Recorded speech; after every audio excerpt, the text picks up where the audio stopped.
मैं राहुल और आप देख रहे हैं मेरे यूट्यूब चैनल IAS दाऊदनगर। आज गाइस हम सेट 3 को आंसर की लेकर के उपस्थित हैं। आज हम लोग डीपली एनालिसिस करेंगे पेपर के बारे में और आप मैच भी कर ले कि आपका एग्जामिनेशन में कितनी मार्क्स आ रहा है। चलिए देखते हैं हम पेपर, है ना।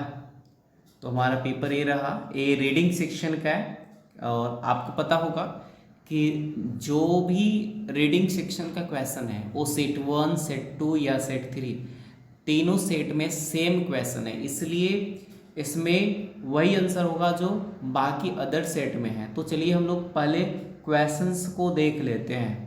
तो क्वेश्चन हमारा ये रहा सेट 3 का रीडिंग सेक्शन का फर्स्ट कि व्हेन वाज किंग टूटन खामेन ब्यूरिड। तो सेम आंसर होगा ऑप्शन नंबर सी इसका राइट ऑप्शन हो जाएगा। इसके बाद हम नेक्स्ट क्वेश्चन की तरफ बढ़ते हैं। Why did Egyptian hold gold in great steam. तो इसका रीज़न क्या था? रिलीजियस सिग्निफिकेंस था, क्योंकि ये रिलीजियस सिग्निफिकेंस था। ऐसा लोगों को मान्यता था कि धर्म जो भी सोने के कॉफिन में दफन किया जाएगा, ऐसा लोगों को मानना था कि मतलब कि वो अच्छा होगा। आगे हम लोग चलते हैं नेक्स्ट क्वेश्चन की तरफ। नेक्स्ट क्वेश्चन हमारा है question number 3। According to this passage which of the following statement is not true. कहता है कि कौन सही नहीं है, तो आपको सही वाला को गलत काटना और गलत वाला को ही सही करना है। यानी यहाँ पर अपोजिट पूछ लिया है कि नॉट ट्रू पूछा है। तो हमने डी सी बी सारा ऑप्शन को देखा तो ऑलरेडी पैसेज में दिया हुआ है, लेकिन एक कहीं नहीं लिखा हुआ है कि gold is the best conductor of electricity. आप साइंस का स्टूडेंट हैं, आप अगर पढ़े होंगे तो आपको भी पता होगा कि सिल्वर जो होता है वो सबसे बेस्ट कंडक्टर होता है इलेक्ट्रिसिटी का, इसलिए राइट ऑप्शन ए हो जाएगा गाइस। अब हम नेक्स्ट क्वेश्चन की तरफ बढ़ते हैं। नेक्स्ट क्वेश्चन है हमारा select the option displays what the writer project with reference to the following. तो यहाँ पर हम देख रहे हैं कि हमारा जो राइट ऑप्शन हो जाएगा गाइस, यह कहता है the wandering Israelites worship golden calf. तो यहाँ पर इंपॉर्टेंस ऑफ रिलीजन, ऐसा सिर्फ वन ही ऑप्शन है, फर्स्ट ही ऑप्शन है जिसमें ऐसा बताया जा रहा है। बाकी जितने भी 3 ऑप्शन दिख रहे हैं वो फालतू का बकवास है। Now next, how were the black labour exploited. Black labour exploited कैसे फिल कर रहे थे, कैसे थे? बिकॉज उनको क्या करना पड़ रहा था, वर्क बहुत ज़्यादा करना पड़ रहा था और उसके बदले मात्र 40 पाउंड ही मिल रहे थे। वो 40 पाउंड ही गेन कर पा रहे थे और वो कैसे फील कर रहे थे? As a cruel. पैसेज में आप जाएंगे तो आपको दिखेगा। चलिए मैं आपको पैसेज दिखा देता हूँ, कहीं पे क्रूएल वर्ड आया है। वो जो लेबरर्स थे वो अपने आप को क्रूएल फील कर रहे थे। देखिए यहाँ पर आप अगर देखेंगे, चलिए मैं दिखा देता हूँ आपको।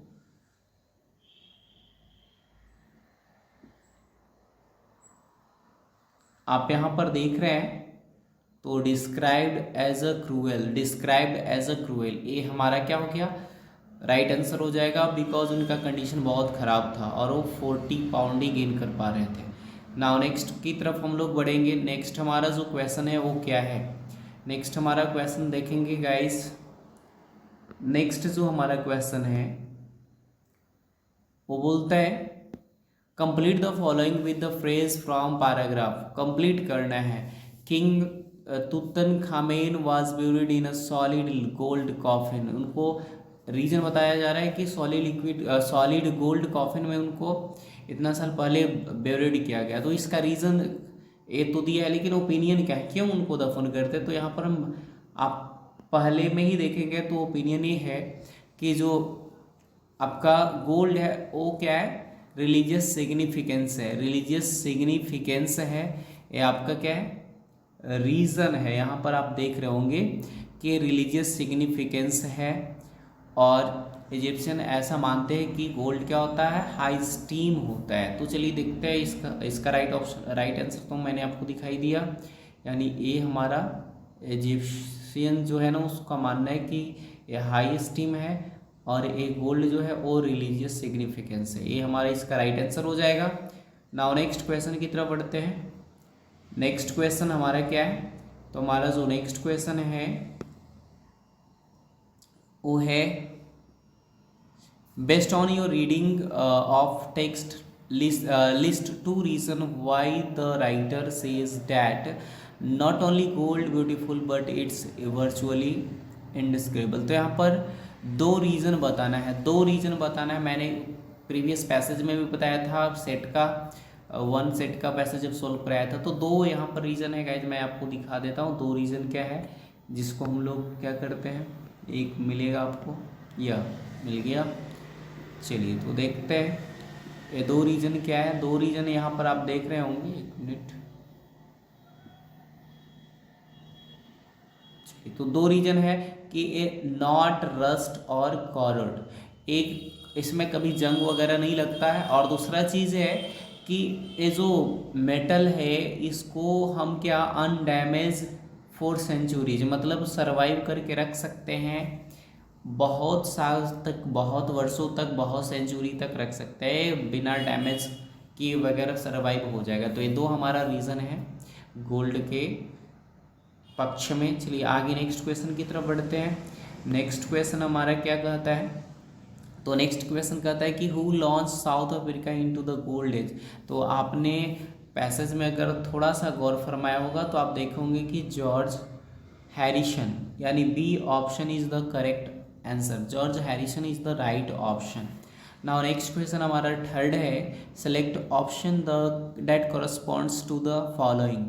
तो यहाँ पर हमारा स्टूडेंट कहता है the ancient Egyptian and modern electronic industry both held gold in high esteem. यानी दोनों ने माना है, एंसेंट इजिप्शियन भी माना है और मॉडर्न इलेक्ट्रॉनिक्स इंडस्ट्री भी माना है कि गोल्ड क्या है, हाई स्टीम है, यानी दोनों ने ही माना है। तो यहाँ पर देखते हैं कि hard working student came first because of his diligent practice. तो ये बिल्कुल सही है, यानी ऑप्शन यही होगा कि जो हार्ड मेहनत करने वाले स्टूडेंट, चाहे वो एंसेंट टाइम में हो या फिर अभी मॉडर्न टाइम में हो, दोनों को क्या करना पड़ता है, डिलिजेंट प्रैक्टिस करना पड़ता है।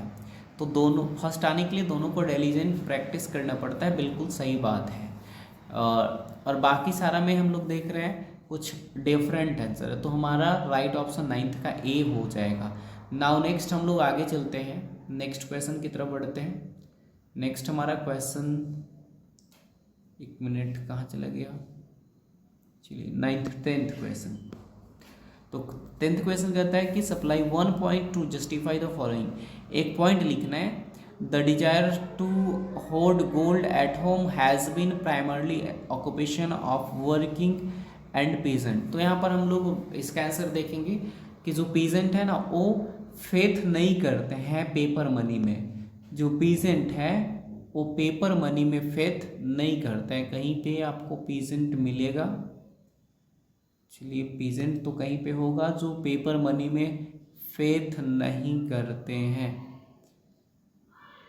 पीजेंट जो है वो पेपर मनी में फेथ नहीं करते हैं। मैंने इसको पढ़ा था, कहीं पे था, पेपर मनी में फेथ नहीं करते। ऐसे आप ढूंढ लेंगे, लेकिन यहाँ पर राइट ऑप्शन वही हो जाएगा कि जो पीजेंट हैं वो पेपर मनी में फेथ नहीं करते हैं। चलिए आगे फिर हम बढ़ते हैं। इसका रीजन मैंने आपको बता दिया 10th का, तो आप अब जा कर के अपने सेट में मिला लेंगे कि आपने कितना करके आया। चलिए देखते हैं पैसेज नंबर 2 का कि आप कितना कर पाए हैं। तो फर्स्ट क्वेश्चन है हमारा guys, in for one reason for the following based on information paragraph 1। ये ब्लैक आउट जो फेज है इसका सिग्निफिकेंट क्या है, तो चलिए देखते हैं इसका क्या होगा राइट आंसर। तो हम यहाँ देख रहे हैं snapping communication with the satellite. जो ब्लैकआउट फेज है इसका सिग्निफिकेंस क्या है, तो स्नैपिंग कम्युनिकेशन विद सैटेलाइट। चलिए तो ये हमारा मिल गया फर्स्ट का आंसर। इसके बाद नेक्स्ट है choose the appropriate opinion to fill in the blank.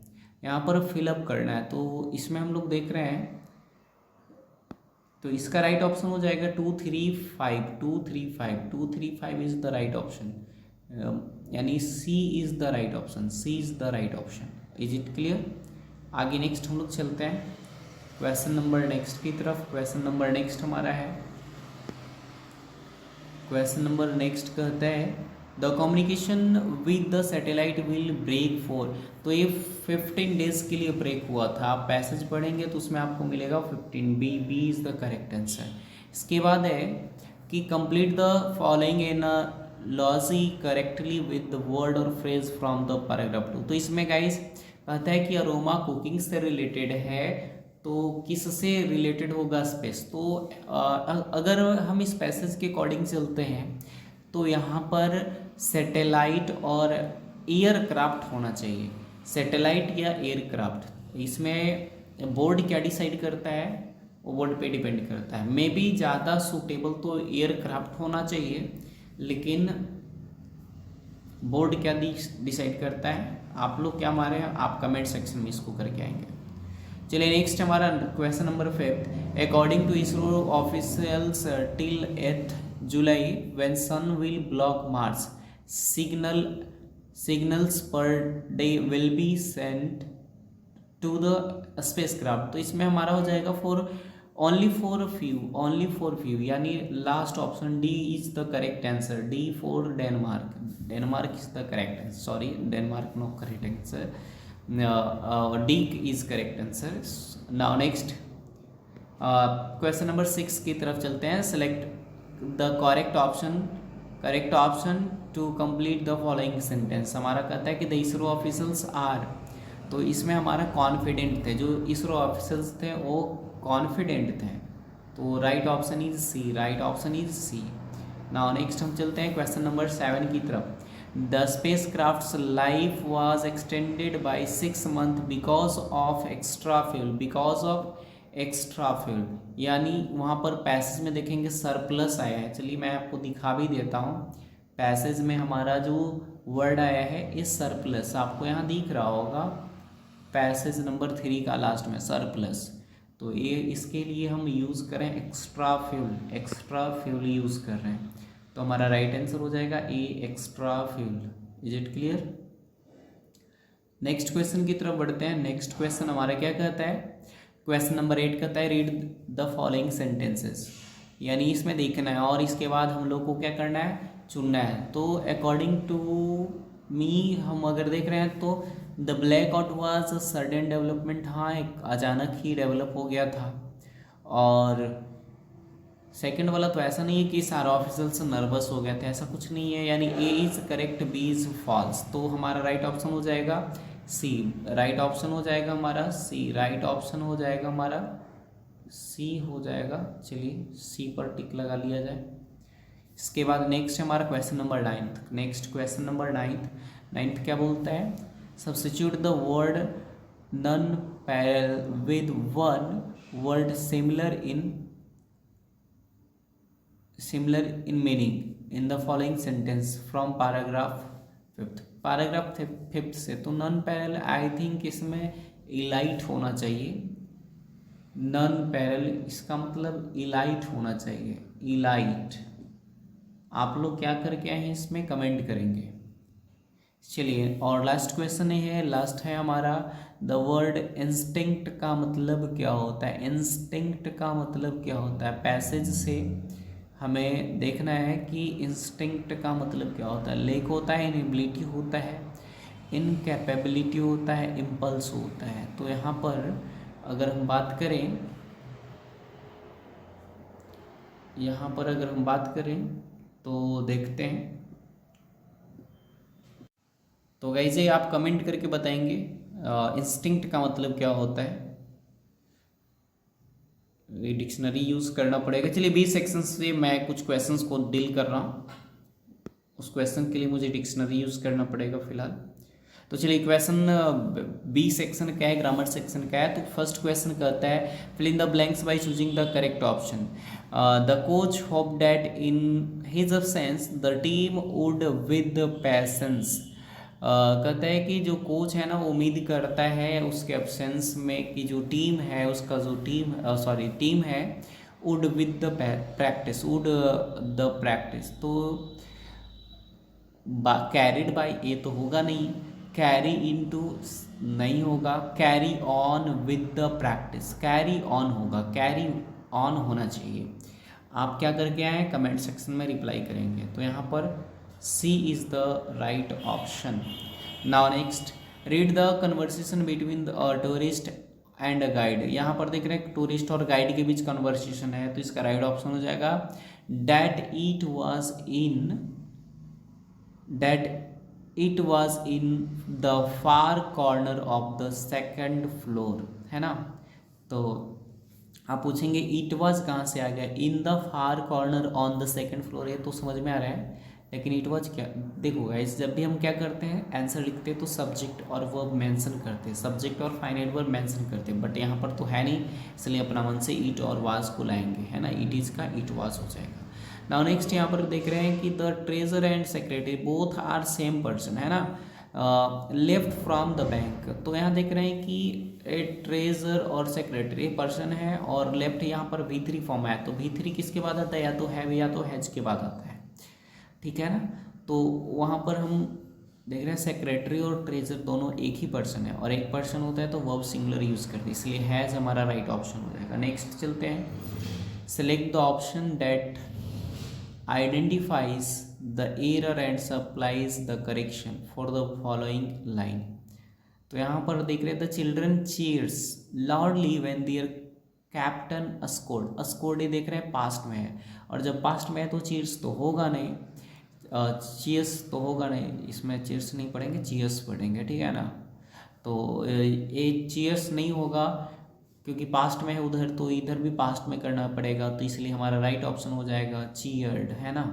तो first is the correct option. Next हम चलते हैं 5th नंबर की क्वेश्चन पे, complete the given narrative by filling the blanks with correct option. तो यहाँ पर हम देख रहे हैं कि the teacher is hoping to, teacher जो है ना होपिंग कर रहे हैं an art exhibition before the end of year, साल के अंत के पहले जो टीचर हैं वो आर्ट एग्जीबिशन के लिए होप कर रहे हैं, तो पुट ऑफ शायद नहीं, put up, you put down और पुट ऑन, यहाँ पर पुट अप होना चाहिए, put up an art exhibition before end of the year. तो यहाँ पर राइट ऑप्शन हो जाएगा put up, put up, put up B का ए सही होना चाहिए, है ना। इसके बाद है fill in the blank by using the correct form of the word in the bracket. तो the school organize an educational tour to Kashmir in the summer break, summer break की बात हो रही है, और इज का सूटेबल फॉर्म लगाना है, तो ऑर्गेनाइज, ऑर्गेनाइज हमारा V1 है ना, और इज MR वाज वर तो V1 लेता नहीं है, इसलिए हमारा राइट आंसर हो जाएगा विल, राइट आंसर हो जाएगा विल। यहाँ पर इज ने दे करके बी लिखना चाहिए था, बी वर्ब डालना चाहिए था, तभी अच्छा लगता। चलिए आगे देखते हैं, नेक्स्ट क्वेश्चन की तरफ आते हैं। Report the dialogue between Lata and Usha by completing the Lata completing the sentence. यहाँ पर लता और उषा के बीच कन्वर्सेशन है, तो इसका राइट आंसर हो जाएगा गाइस, ये जो डीड है ना आपको पता है कि हैड में चेंज होता है और इंजॉय V1 है V2 में चेंज होता है, यानी डीड मिला करके और इंजॉय मिला करके कम्प्लीटली V2 है, तो V2 को हम लोग चेंज करते हैं पास्ट परफेक्ट में। तो had enjoyed art and craft, है ना, has enjoy art and craft, ये हमारा राइट ऑप्शन हो जाएगा। इसके बाद देख रहे हैं फिर नेक्स्ट हमारा है 8 नंबर का क्वेश्चन, और इसमें हम लोग देखेंगे, कहता है कि the orchestra perform on the central theatre in front of a huge audience. तो यहाँ पर हम देख रहे हैं कि इसका क्या एरर है इसमें, द ऑर्केस्ट्रा परफॉर्म्ड, तो बिल्कुल सही है, the orchestra performed on the Central Theatre, the orchestra performed on the Central Theatre in front of a huge audience, a huge audience uncountable noun नहीं है, इसलिए अ नहीं लगाएंगे। In front of the huge audience, a की जगह हम the लगा लेंगे। ठीक है, ये हमारा राइट आंसर हो जाएगा। ठीक है, आगे हम चलते हैं next. Bella said some information about to visit her grandmother with Malini, report Malini's question, is your grandmother feeling better now? Malini asked Bella if her grandmother was feeling better then. Now का दिन हो गया। इसके बाद next हमारा question है, school instruct student to wear full sleeve shirt during monsoon time. जो school है वो बच्चों को इंस्ट्रक्ट करती है। तो यहाँ पर देख रहे हैं कि क्या आउट तो होता नहीं, क्योंकि आउट के साथ हमेशा टू आता है। माइट तो पॉसिबिलिटी होती है। और would, school would instruct student to wear full sleeved shirt during monsoon time. School ought to instruct, यहाँ पर स्कूल की ये दायित्व है कि उन्हें क्या करना चाहिए, इंस्ट्रक्ट करना ही चाहिए। क्या करने के लिए? मानसून के समय फुल स्लीव्ड शर्ट, यानी आउट टू ज़्यादा सूटेबल है ऑप्शन लग रहा है यहाँ पर। तो D is the correct answer. ठीक है, इसके बाद हम लोग चलते हैं, यानी डी हो जाएगा इसका करेक्ट आंसर। डी हो जाएगा करेक्ट आंसर। नाउ नेक्स्ट पे हम लोग चलते हैं। नेक्स्ट हमारा क्या है? नेक्स्ट जो है हमारा वो राज और वाइफ के बीच है। ये क्वेश्चन फर्स्ट सेट में भी आई थिंक रिपीटेड है, तो इसका राइट ऑप्शन बी हो जाएगा। और आज का लास्ट क्वेश्चन हम लोग देखेंगे, ये भी क्वेश्चन आपका फर्स्ट सेट में आया हुआ है, तो इसका राइट आंसर हो जाएगा इनटू का इन, इनटू का इन। राइटिंग सेक्शन उम्मीद है कि आप लोग कर लिए होंगे और लिटरेचर भी कर लिए होंगे। ये पाई चार्ट मैंने इस पे बहुत बार प्रैक्टिस करवाया था, खैर इसको तो करवाना पॉसिबल ही नहीं है। ये लिटरेचर सेक्शन का कुछ क्वेश्चन था जिसको आप उम्मीद है कि आप लोग कर लिए होंगे। अगर आप मेरे चैनल पर पहली बार विजिट किए हैं तो चैनल को सब्सक्राइब कर दें और बेल आइकन को प्रेस कर दें। Thank you.